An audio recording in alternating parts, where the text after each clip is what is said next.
Oi, gente, tudo bem? Voltamos para mais uma aulinha de português e hoje a gente vai trabalhar verbo.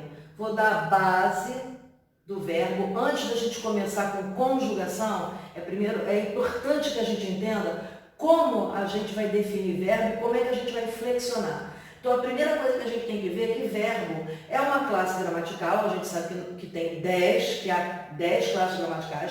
Verbo é uma classe gramatical flexionável, ela flexiona em tempo, modo, pessoa, número, voz e forma nominal. Então, ele vai flexionar nesses casos. E o que é o verbo? Verbo é uma classe gramatical que vai indicar uma ação, um estado e fenômenos da natureza. Então, se eu digo assim, ó, eu corro todos os dias, eu estou indicando uma ação. Se eu digo, ó, eu estou cansado, eu estou dando um quê? Um estado, uma qualidade. E se eu digo chove muito, eu estou indicando um fenômeno da natureza, ok? Bom, como é que o verbo vai flexionar? Ele vai flexionar em tempo, né? E quais são os tempos que o verbo apresenta? Presente, pretérito, né? Que a gente chama de passado, mas dentro da conjugação a gente vai usar o termo pretérito, e futuro. Até aí tranquilo. Em modo, é o modo como esse verbo vai se apresentar. Eu tenho o modo indicativo, o modo subjuntivo e o modo imperativo. O modo indicativo ele se divide em presente, pretérito e futuro. Então eu tenho o presente do indicativo, o pretérito perfeito, o pretérito imperfeito e o pretérito mais que perfeito.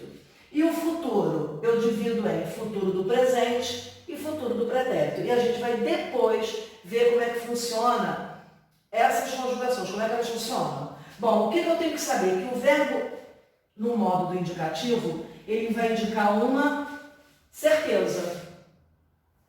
Aí eu tenho o modo subjuntivo, que também vai se dividir em presente, pretérito e futuro, sendo que ele vai indicar uma dúvida. Então eu digo assim, ó, que eu faça, se eu fizesse, quando eu fizer. Então ele vai indicar uma incerteza, uma possibilidade, uma dúvida. E eu tenho o imperativo. O imperativo ele dá uma ordem, faça, pare, cante, corra. Ou ele pode se transformar num pedido, dependendo da palavra que eu colocar, do contexto. Eu digo, faça o exercício, por favor. É diferente de eu falar, faça o exercício. Então, quanto ao modo, eu tenho modo indicativo, modo subjuntivo e modo imperativo. Então, eu coloquei os exemplos aqui, ó. Eu estudo todo dia. Se eu estudasse, eu passaria. Estude, menino. Então, eu tenho modo indicativo, modo subjuntivo e modo imperativo. Ele também vai flexionar em pessoa e número. Quais são as pessoas? Nós já aprendemos. Primeira pessoa, segunda pessoa, terceira pessoa. Singular, eu, tu, ele ou ela. Plural, nós, vós, eles ou elas. E o verbo acompanha essas pessoas. Ele é conjugado justamente assim. Ele vai acompanhar essas pessoas. Então eu coloquei os exemplos aqui, ó. Eu canto, ela canta, nós cantamos, eles cantam. Por isso que também ele é o quê? Uma classe gramatical que flexiona, ok? Ele vai também flexionar em voz. E nós temos 3 tipos de voz. A voz ativa, a voz passiva e a voz reflexiva. A voz ativa é aquela que o sujeito pratica a ação. Quando eu digo assim, ó, o homem pintou a casa. Qual é o sujeito? O homem. Ele praticou a ação de pintar a casa. A voz passiva, ela se apresenta de 2 formas. A passiva analítica e a passiva sintética. A passiva analítica,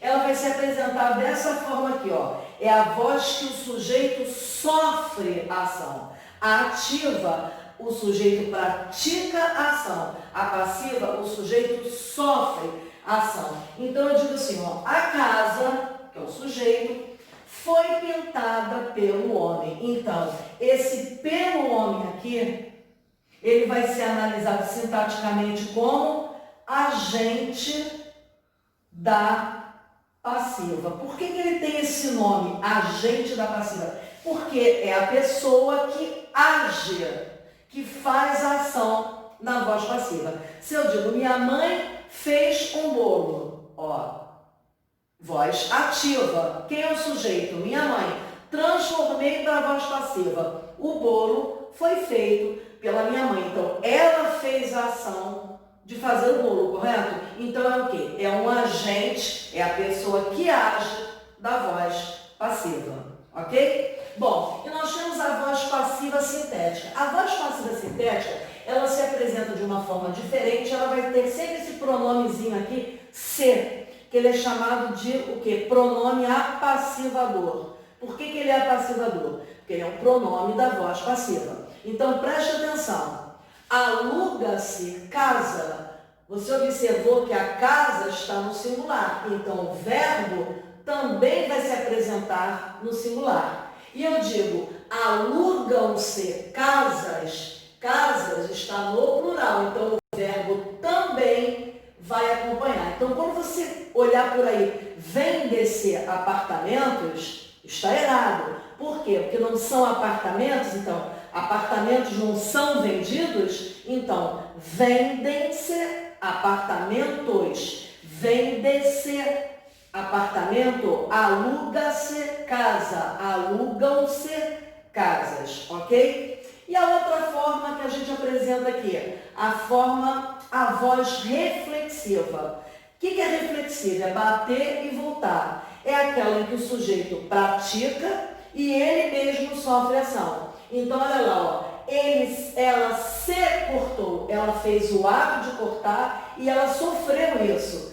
Eu me cortei. Então, eu fiz o ato de cortar e eu recebi. Esses pronomes aqui, ó, são chamados de pronomes reflexivos. Por quê? Porque eles estão na voz reflexiva. A outra modalidade que o verbo vai flexionar são as formas nominais. Quais são as formas nominais do verbo? Eu tenho o infinitivo, que a característica dele é o R no final. Então, ó, cantar, beber, partir. Na realidade, o infinitivo é o nome do verbo. Infinitivo do verbo cantar, cantar. Infinitivo do verbo beber, beber. Infinitivo do verbo partir, partir. É o nome do verbo. Eu tenho o gerúndio, que é a terminação característica é NDO. Né? Como é que funciona esse gerúndio? Num tempo verbal composto, que a gente vai ver depois como é que funciona. Então, ele dá sempre uma ideia de alguma coisa que está acontecendo naquele momento. Partindo, saindo, caminhando, cantando, bebendo, partindo. E eu tenho o particípio, que também é usado no tempo verbal composto, que a gente vai ver mais tarde, que a terminação é do, e eu tenho lá cantado, bebido e partido. Por que a gente usa esse nome como forma nominal? Porque as formas nominais elas podem adquirir outra classe gramatical. No caso aqui eu vou dar um exemplo do infinitivo. Se eu digo assim, olha, vamos ver aqui, ó, cantar é bom. Então aqui eu apresentei o verbo no infinitivo. Mas à medida que eu digo assim, ó, o cantar dos pássaros é lindo. À medida que eu coloquei aqui, ó, um artigo, eu estou fazendo o quê? Eu estou tornando essa palavra um substantivo. Então, uma palavra substantivada. Então, aqui, ó, cantar deixou de ter a classe gramatical verbo, para ter a classe gramatical substantivo. Então, ele também é considerado uma forma nominal, ok? Bom, gente, quanto à conjugação, como é que a gente vai saber a que conjugação o verbo pertence? Pela terminação a, e, ir. Se terminar em a, é a primeira conjugação, amar, falar. Se terminar em beber, comer, é a segunda conjugação. E se terminar em ir, sair, partir, é a terceira conjugação. Mas existe o verbo por e os seus derivados, repor, compor, pospor. A que conjugação eles vão pertencer? A uma quarta conjugação? Não. O verbo por antigamente, tá? Ele era o verbo poer. Era assim que ele era escrito. Então, por isso, que na conjugação do verbo por, aparece muitas vezes o e. Põe, que ele põe, né? Então, e outra coisa também, se você parar para pensar, você tem o sol poente, ó. O sol poente, o sol que se põe. Então, eles carregam a tradição do e. Então, o verbo por e os seus derivados vão pertencer à segunda conjugação, tá? Aqui, ó, esses verbos, eles podem se classificar de que forma, gente? Verbos regulares, regular é aquele que segue regra. Se ele segue uma regra, o radical não vai mudar. Eliana, o que é radical mesmo, hein? Radical é a base da palavra. A base de uma palavra é constituída por um radical. Qual seria o radical do verbo cantar? Cante. Então, todas as conjugações do verbo cantar serão com o mesmo radical. Por isso que ele é um verbo regular. Eu fiz um exemplo aqui do presente. Ó. Eu canto, tu cantas, ele canta. Nós cantamos, vós cantais, eles cantam. Que eu cante. Ó, então, o que você percebeu? Que o radical, ele não mudou. Então, esse verbo é regular. O verbo irregular, o radical, ele altera em algum momento. Aí eu coloquei o verbo ouvir, que de cara já muda primeiro. Ó. Eu ouço. Porque o verbo ouvir, o radical é ouvir. Então, olha aqui, ó. Eu ouço, tu ouves, ele ouve, nós ouvimos, vós ouvis, eles ouvem. As outras pessoas, o radical não mudou. Mas logo de cara, na primeira, o radical aconteceu uma alteração com ele. Então, ele é chamado de verbo irregular. Eu tenho os verbos anômalos. O que é um verbo anômalo? É aquele que tem uma anomalia, ou seja, que ele é muito diferente mesmo. Nesse caso aqui, vai haver uma mudança extrema do radical. Nada vai bater com nada. Eu fiz o exemplo aqui, ó. Eu sou, tu és, ele é, nós somos, vós sois, eles são. Nada bateu com nada. Eu fui, tu foste, ele foi. Tá? Então, nesse caso aqui, que a mudança é extrema, a gente chama de verbo anômalo. Só uma curiosidade para vocês. Os verbos ser e ir, eles são conjugados da mesma forma quando eles apresentam o pretérito perfeito.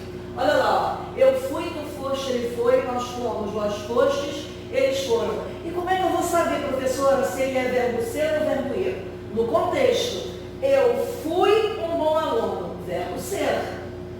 Eu fui ao clube, verbo ir. Mas isso é uma curiosidade que a gente não para nem para se tocar. Tá?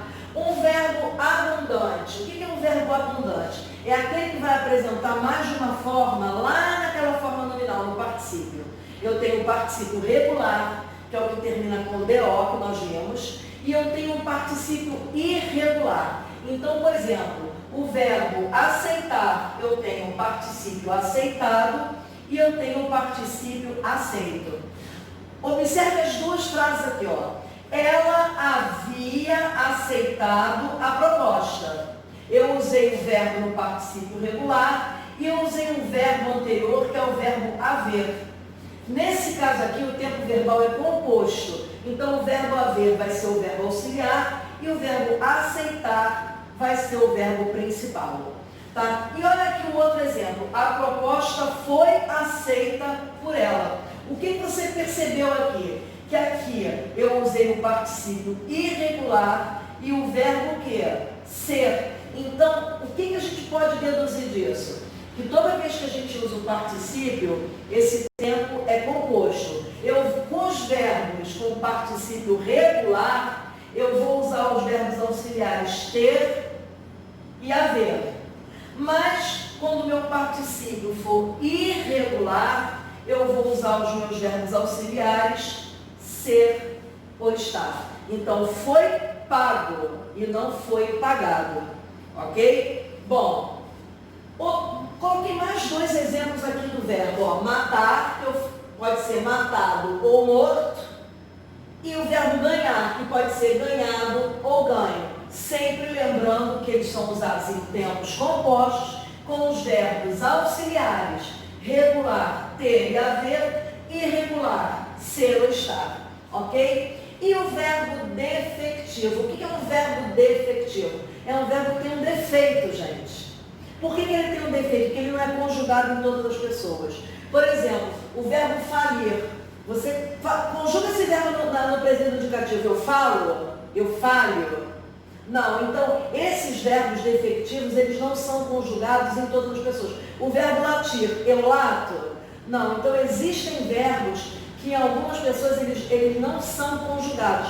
Por isso eles são chamados de verbos defectivos. Ok?